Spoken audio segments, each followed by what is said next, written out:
कूच बिहार के सितालकुची पहुंची है ममता बनर्जी। सितालकुची के माथा भांगा में हिंसा में मारे गए परिवार वालों से उन्होंने मुलाकात की और ये कहा कि हम मामले की जांच करेंगे, पीड़ितों को न्याय दिलाने के लिए किसी भी हद तक जाएंगे, आनंद बर्मन की हत्या करने वालों को गिरफ्तार करेंगे। ममता बनर्जी का ये बयान हिंसा में मारे गए लोगों से के परिवार वालों से उन्होंने मुलाकात की है। उन्होंने कहा कि चुनाव के शहीद बेदी का निर्माण करेंगे तो हम हर मामले की जांच करेंगे, इस पूरे मामले पर जांच होगी। ये ममता बनर्जी का कहना है कि न्याय दिलाने के लिए किसी भी हद तक जाना पड़े वहां तक जाएंगे। कूच बिहार के सितालकुची में इस वक्त ममता बनर्जी मौजूद हैं और वहां पर पीड़ित परिवारों के साथ जो उस घटना में मारे गए थे उनके परिवार वालों से आज मुलाकात कर रही हैं ममता बनर्जी।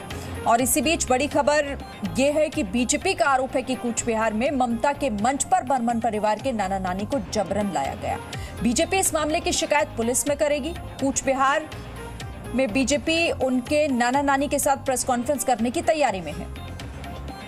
तो आनंद बर्मन के परिवार को मंच पर लाने को लेकर बीजेपी की तरफ से यह बड़ा आरोप लगाया गया है कि वहां पर उनके नाना नानी को जबरदस्ती लाया गया। थोड़ी देर में एक प्रेस कॉन्फ्रेंस भी बीजेपी की तरफ से की जाएगी और कहा जा रहा है कि उसमें उनके परिवार वाले भी मौजूद रहेंगे।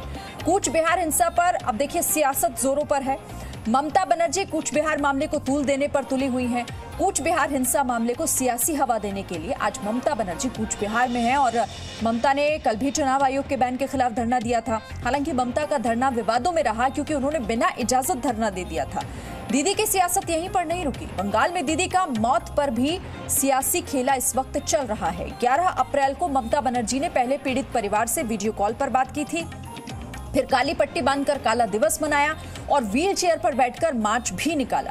यानी कि कुल मिलाकर टीएमसी कूच बिहार मामले पर सियासी खेला खेल रही है।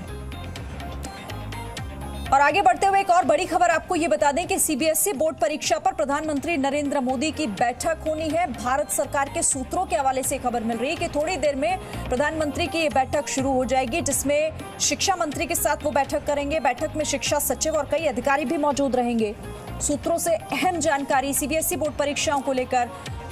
आपको ये याद दिला दें कि कल दिल्ली के मुख्यमंत्री अरविंद केजरीवाल ने भी परीक्षा टालने की मांग की थी और कई राज्य सीबीएसई बोर्ड की परीक्षा टालने की मांग कर चुके हैं और उन्हीं को देखते हुए ये बैठक कई मायनों में महत्वपूर्ण हो जाती है।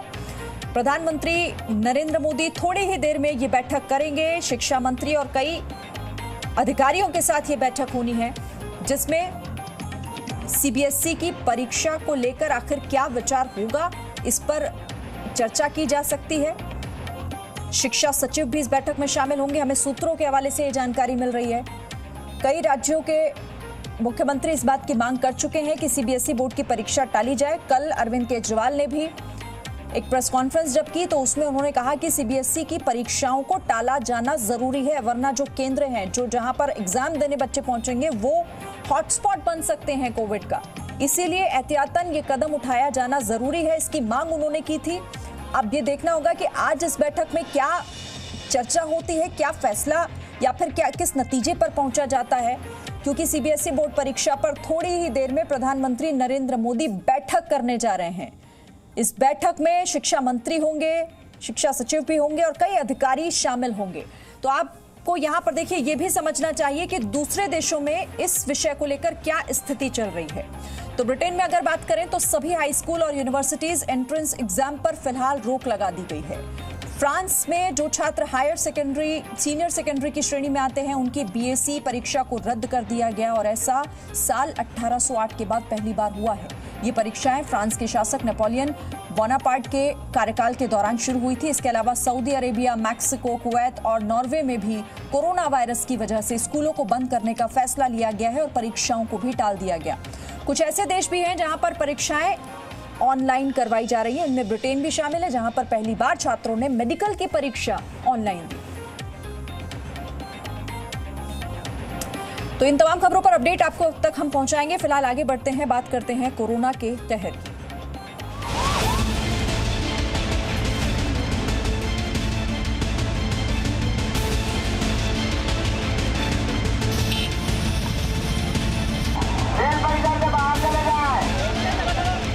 सर मैं बिहार जाना चाहता हूँ और लॉकडाउन लग गया है, इसके लिए गांव जाना चाहता हूँ। यहाँ पे कोई काम ही धंधा नहीं है तो खाएंगे पिएंगे क्या करेंगे, भाड़े का रूम है।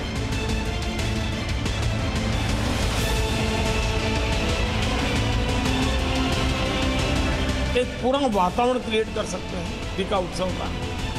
एक विशेष अभियान चलाकर हम ज़्यादा से ज़्यादा एलिजिबल लोगों को वैक्सीनेट करें।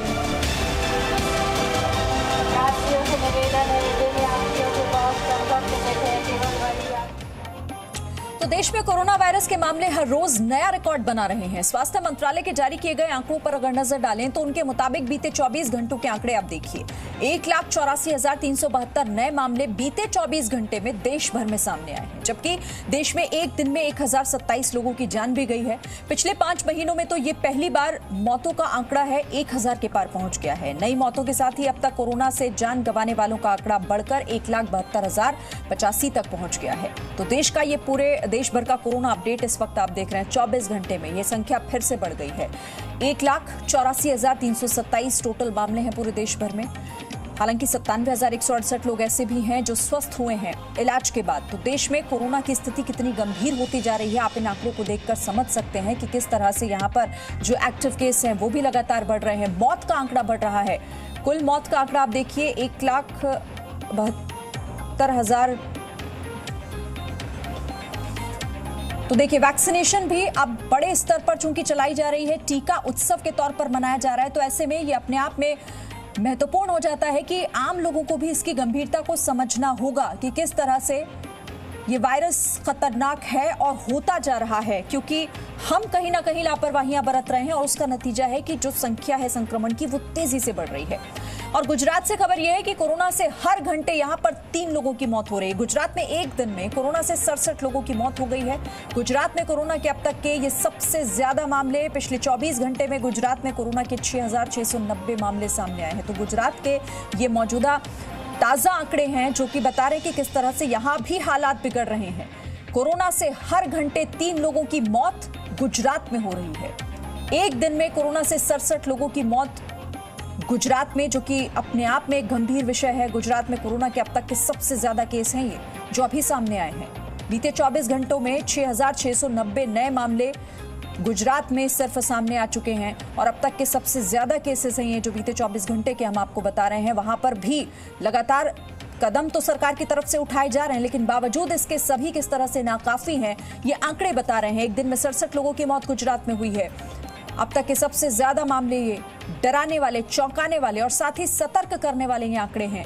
6,690 नए मामले बीते 24 घंटे में।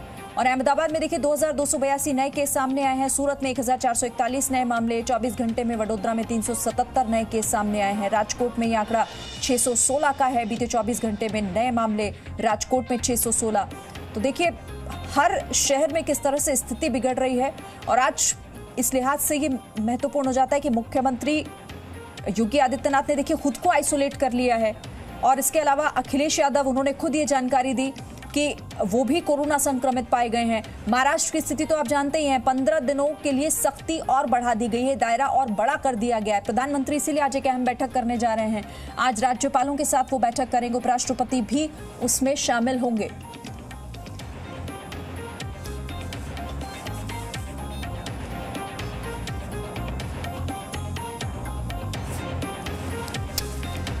और चलिए अब हमारे साथ कुछ खास मेहमान इस मौजूदा स्थिति पर और आखिर क्यों ये स्थिति बनती जा रही है, दूसरी लहर इतनी खतरनाक क्यों है, तमाम सवाल जो आपके मन में भी आ रहे होंगे। हमारे साथ बातचीत के लिए डॉक्टर स्वाति माहेश्वरी हमारे साथ हैं और डॉक्टर एमसी मिश्रा भी मेरे साथ हैं। बहुत स्वागत है आप दोनों का। डॉक्टर एमसी मिश्रा, दूसरी लहर कितनी खतरनाक और हो सकती है अंदाजा लगाना मुश्किल है, चूंकि हर दिन का आंकड़ा चौंकाता है। बिल्कुल शरीन, आपने बिल्कुल ठीक कहा और आपके लीड स्टोरी में भी बिल्कुल ठीक वर्णन किया गया है वस्तु स्थिति का। और इससे निपटने के हमारे पास 2 उपाय हैं जिससे संक्रमण को अगले 2 हफ्ते में हम थाम सकते हैं। उसमें पहला उपाय है मास्क, डिस्टेंसिंग, हाइजीन और पब्लिक प्लेसेस पे गैदरिंग्स में नहीं जाना, कोई दावतें नहीं देना, ना कोई खाना, रेस्टोरेंट वगैरह में विजिट बिल्कुल बंद, बेजरूरत घर से नहीं निकलना, शॉपिंग भी मास्क लगा के अच्छे से। और मैं इसीलिए 2 मास्क दिखा रहा हूं यहाँ पे कि बेहद जरूरी है अपने को बचाना और दूसरों को बचाना। और अगर दोनों व्यक्ति मास्क लगाए हुए अच्छे से, जो पूरा आपका फेस कवर करता है, फिट हो जाता है और बहुत कम जगह रहती है, तो उसमें 96%, 96% संक्रमण रोका जा सकता है। ये लोगों को समझना, और लोगों के बिना सहयोग के ये संक्रमण नहीं थम सकता। ये लोगों को जानना बहुत आवश्यक है। और केसेस अगर लोग नहीं मानेंगे तो संक्रमण तो बढ़ेगा। और अब देखिए आरटीपीसीआर की रिपोर्ट डिले हो रही है, हॉस्पिटल्स में बेड्स नहीं है, आईसीयू में बेड्स नहीं है, क्रिमेशन ग्राउंड्स पे 20-20 घंटे लोगों को प्रतीक्षा करनी पड़ रही है अंत्येष्टि के लिए। तो ये देखिए वो हम बिल्कुल उसमें पहुंच गए और उससे भी ज्यादा गंभीर अवस्था में पहुंच गए हैं जो हम सितंबर में 2020 में थे। और तब लोगों ने माना, लोगों ने सहयोग किया, जिस वजह से संक्रमण कम होना शुरू हुआ। अब दूसरा जो इसका उपाय है वो जो हम अगर थर्ड वेव नहीं देखना चाहते तो टीकाकरण अभियान में जैसे प्रधानमंत्री ने कहा टीका उत्सव मनाएं और लोगों को एनकरेज करें, खुद भी लगवाएं, लोगों को प्रोत्साहित करें टीकाकरण के लिए और बढ़ चढ़ के टीकाकरण। देखिए भारत में अब ये तो हमारे लिए कहना बहुत आसान है कि सबको लगा दी जाए, 18 से ऊपर भी लगा दें, 45 से नीचे भी लगा दें। लेकिन देखिए सरकार को वस्तु स्थिति का पता है कि कितना हमारा प्रोडक्शन है, हम कितनी बना रहे हैं वैक्सीन, कितनी हमें मिलेगी प्रति माह। तो उसमें ठीक है अभी स्पुतनिक को अप्रूवल मिला है, लेकिन स्पुतनिक इमीडिएटली अवेलेबल नहीं है टीकाकरण के लिए, उसमें भी समय लगेगा। और विदेशी वैक्सीन को भी बात की है, ना फाइजर के पास स्टॉक देने के लिए है, ना मॉडर्ना तो बात ही नहीं करता है। तो आप ये देखिए कि अभी हमारे को अपनी ही जो टीके हैं उन्हीं पर निर्भर करना पड़ेगा। और स्पुतनिक हम चाहेंगे कि जल्दी से जल्दी उतर आए इस्तेमाल के लिए और लगना शुरू हो जाए, तो उससे भी हमारी कैपेसिटी बढ़ेगी। इस समय 6 करोड़ सीरम इंस्टीट्यूट बना रहा है, 1 करोड़ भारत बायोटेक बना रहा है। स्पुतनिक का पता नहीं है कितनी दे पाएंगे वो, और जाइडस कैडिला भी आ सकती है इस महीने, अप्रूवल मिल सकता है, तो उससे भी कुछ कैपेसिटी बढ़ेगी। फिर भी अनलिमिटेड कैपेसिटी नहीं हो सकती पूरी दुनिया में। और यही लोगों को समझना होगा, यही समझना होगा। हमारी तैयारियां एक तरफ, लेकिन मिलजुल कर इस जंग को लड़ना है। प्रधानमंत्री भी कई बार इस बात को कह चुके हैं और हमारे डॉक्टर्स, आप लोग भी लगातार लोगों को समझा रहे हैं कि ये लड़ाई मिलजुल कर ही जीती जा सकती है। डॉक्टर स्वाति महेश्वरी, क्या लग रहा है आपको, हम फिर उसी स्थिति में या फिर उससे भी खतरनाक स्थिति में आकर खड़े हो गए हैं जो हमने पिछली साल देखा है, पूरे देश जूझता रहा उससे, क्या उससे भी खतरनाक स्थिति आ गई? बिल्कुल, इसमें तो कोई शक नहीं है शिरीन कि हम उससे कहीं ज्यादा खतरनाक स्थिति में आज हैं। देखिए पिछले 1 हफ्ते से लगातार हम ये सुनते आ रहे हैं कि अब तक के सबसे बड़े आंकड़े, अब तक के सबसे बड़े आंकड़े, तो हर दिन एक नया रिकॉर्ड जो आप बनते हुए देख रहे हैं। और देखिए आईसीएमआर ने साफ तौर से ये बात बोली थी कि जब आप एक मामला पॉजिटिव देखते हैं तो मान के चलिए कि 25 से 36 पॉजिटिव केसेस और हैं समाज में जिनके बारे में हम नहीं जानते। तो ये आंकड़े जो आप देख रहे हैं ये तो केवल जो पॉजिटिव केसेस हैं वो है। कितने लोग हैं जो टेस्ट नहीं करा रहे, कितने लोग हैं जहां पर टेस्टिंग किट ही नहीं है, वो टेस्ट करा नहीं पा रहे हैं। तो बहुत सारे ऐसे लोग हैं जो इस वक्त पॉजिटिव हैं, जो जिनका इस वक्त ट्रीटमेंट चल रहा है, लेकिन शायद वो रिकॉर्ड्स में नहीं है। तो इसलिए ये मान के चलिए कि जो स्थिति है वो बहुत ज्यादा गंभीर है। और अब एक तरफ जैसे अभी मिश्रा सर ने बोला कि लोगों के ऊपर जिम्मेदारी बढ़ती है, वैक्सीनेशन बढ़ाने की जरूरत है, वहीं अभी जो एक इमीडिएट नीड जो बिल्कुल सामने खड़ी है वो ये है कि सरकारों को सबसे ज्यादा 2 चीजों के ऊपर ध्यान देना होगा। एक माइग्रेशन जो कि अब शुरू हो चुका है, फिर से हमारे जो लोग हैं वो माइग्रेट कर रहे हैं, क्योंकि पिछले साल भी हमने ये होते हुए देखा और सारी दर्दनाक तस्वीरें देखी और उससे फैलता हुआ संक्रमण भी देखा। तो पहले ही सरकारों को इसको लेकर के बहुत स्ट्रिक्ट कदम उठाने की जरूरत है, उनको मदद देने की जरूरत है और उनको ये समझाने की जरूरत है कि किस तरह से सरकारें उनको सपोर्ट करेंगी ताकि उनको अपने देश या गांव जाने की जरूरत ना पड़े। वहीं दूसरी चीज है कि अब आप देखिए दवाइयों की बहुत ज्यादा शॉर्टेज हो चुकी है, बेड्स की शॉर्टेज हो चुकी है। तो सरकारों को अब अस्थायी रूप से किस तरह से आप हॉस्पिटल्स क्रिएट करेंगे या ट्रीटमेंट फैसिलिटीज क्रिएट करेंगे, ये सब की तरफ भी बहुत ज्यादा ध्यान देने की जरूरत होगी। अब जब हम प्रिस्क्रिप्शन लिखते हैं तो हमारे मरीजों की वापस कॉल्स आती है कि ये दवा नहीं मिल रही है, वो दवा नहीं मिल रही है, और एक बहुत ही आनन फानन का पैनिक सिचुएशन क्रिएट हुआ है। क्योंकि जिसको कोरोना हो जाता है, अगर आपने उसको बोला कि ये दवा खानी है और उसे नहीं मिल रही है, तो उसकी जो हालत होती है और उसके परिवार की जो हालत होती है वो लोगों को आज समझना बहुत ज्यादा जरूरी है। एक एक परिवार अभी ऑक्सीजन के लिए, कहीं बेड के लिए भटकते फिर रहे, सब लोग परेशान हो चुके हैं। 1000 जगह लोग दिन भर कॉल्स मिलाते हैं और शाम तक, रात तक की जाकर के भी बेड्स नहीं मिल पा रहे। तो अभी जो स्थिति है वो बहुत ज्यादा खतरनाक है। इसीलिए लोगों को भी समझना बहुत जरूरी है कि हम उस स्थिति को और ज्यादा, जो कहते हैं ना कि हवन में अग्नि डालने वाली बात है तो वो ना करें इस वक्त। जितना ज्यादा आप खुद को कंट्रोल करेंगे, अपने बिहेवियर को कंट्रोल करेंगे, आप इस मुसीबत से बच जाएंगे जिस मुसीबत से बहुत सारे लोग इस वक्त गुजर रहे हैं। वहीं सरकार को अब मुझे लगता है कि बहुत ही ज्यादा युद्ध स्तर पर फैसिलिटीज क्रिएट करना बहुत ज्यादा जरूरी है, क्योंकि लोगों को भी पता होना चाहिए कि हम कहाँ जा सकते हैं, क्या सुविधा हमें मिलेगी, क्या दवाइयां हमें कहाँ से मिलेंगी, किस तरह से हम डॉक्टर्स को रीच आउट कर सकते हैं, क्योंकि अब लोग क्लूलेस हैं, उन्हें समझ नहीं आ रहा है। तो इस तरफ भी हमें ध्यान देना इस वक्त बहुत ज्यादा जरूरी होगा। देखिए माइग्रेंट्स हैं, वो जा रहे हैं एक शहर से दूसरे शहर, क्या हम वहाँ RT-PCR टेस्टिंग कर रहे हैं, क्या हम उन्हें क्वारंटीन कर पा रहे हैं, क्या हमारे पास इतने टेस्ट हैं कि हम उनके टेस्ट कर पाए, क्योंकि जिस तादाद में अब लोग जा रहे हैं एक जगह से दूसरी जगह, क्या हम वो टेस्ट कर भी पाएंगे, क्योंकि अब जिस तरह से हम देख रहे हैं, अभी मिश्रा सर ने भी बोला कि अब टेस्ट नहीं मिल रहे, लोग टेस्ट भी नहीं करा पा रहे। बहुत सारी जगह ऐसी है जहां RT-PCR अवेलेबल नहीं है, जहां एंटीजन टेस्ट पर ही भरोसा करना पड़ रहा है, और खास तौर से डॉक्टर्स को अपनी सेंस लगानी पड़ रही है कि अगर ये लक्षण है तो फिर ये कोरोना ही होगा, अगर टेस्ट नहीं करा पा रहे तो ट्रीटमेंट देना शुरू करें। तो ये एक बड़ी ही अजीब सी स्थिति जो है वो पैदा होती जा रही है, और इस वजह से बहुत ज्यादा एक्टिवली स्टेट गवर्नमेंट्स को भी दिन ब दिन बिगड़ते जा रहे हैं हालात, दिन ब दिन ये स्थिति बिगड़ती जा रही है जो हम देख रहे हैं। बिल्कुल सही कह रही थी आप कि हम हर दिन ऐसे पढ़ते हैं कि ये अब तक के सबसे नए आंकड़े हैं और अब तक के सबसे ज्यादा।